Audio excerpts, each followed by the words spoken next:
ময়লা ঝড়টা আসে সেই সময় আমি একবার ধানের বস্তা তুলতে গিয়ে আমার কোমরে ভীষণভাবে আমি চোট পাই।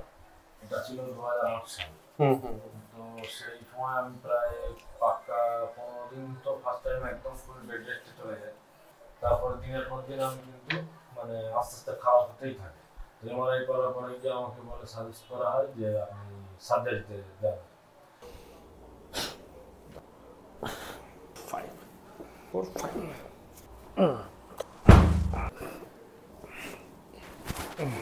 এটা বেশি তো